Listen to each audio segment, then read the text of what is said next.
you had mentioned that the archetypes of Roselli and Giancana were very different. Yeah. Are there any favorite stories that come to mind when you think of how their personalities interacted, or just the interaction of Roselli and Giancana embarking on this CIA assassination plot to kill Castro together? Does anything pop up in your mind where you go like, this is a perfect meeting point of their personalities based on what happened and how things turned out in a specific situation? Oh, yeah. There's a number of cases like that. But, with Sam Giancana, he was a guy who had 3 teenage daughters. In fact, the oldest daughter is now 88 years old, and she's in Mafia Spies, excuse me, the TV show. And she's terrific. She's hilarious, actually, in talking about, she was a real hellraiser as a teenager. So what happened with Sam Giancana's wife, she and the 3 daughters went down to Florida, and she was screaming at her daughter, Antoinette Giancana, the oldest daughter, when Giancana's wife dropped dead, screaming at the kids. And he was really lost. He was one of those guys that looked at life or looked at women either as, I guess the phrase psychologically is the Madonna whore. That in other words, you were either a woman, my wife, who I put up on a pedestal and I adore, or I have some girlfriend on the side or whatever. But that's how he kind of viewed the world.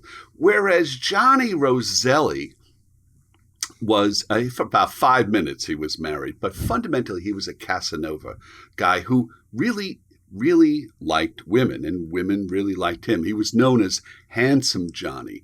So, if this was a movie, I could see somebody like Leonardo DiCaprio, somebody like that playing Johnny Roselli. Roselli, as I said, was very smooth, and the thing where it's most complicated with the two, there's a number of things that they do together, but Johnny lives in Los Angeles, and he meets a young woman by the name of Judy Campbell, who becomes kind of like a Monica Lewinsky in this story. Monica Lewinsky, who was involved in the Clinton sex scandals and such.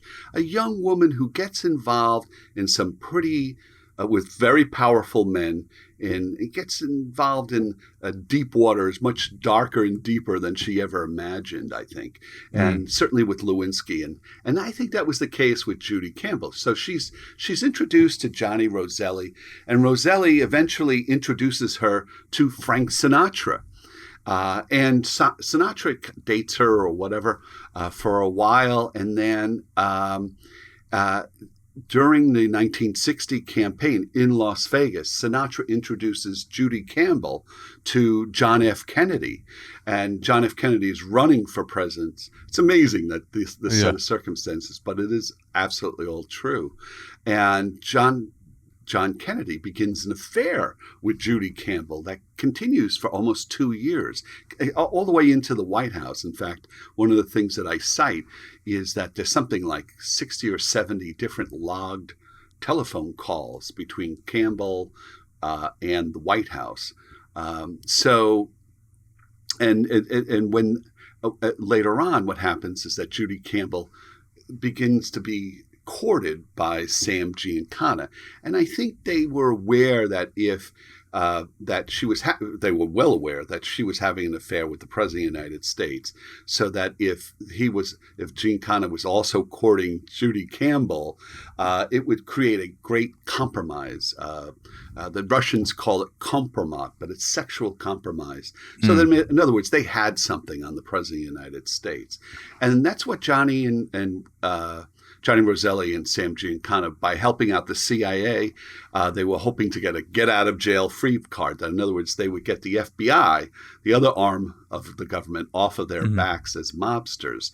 And by also having this compromising situation involving Judy Campbell and the knowledge of that, and the fact eventually the FBI finds out about it, they thought that was also another insurance policy.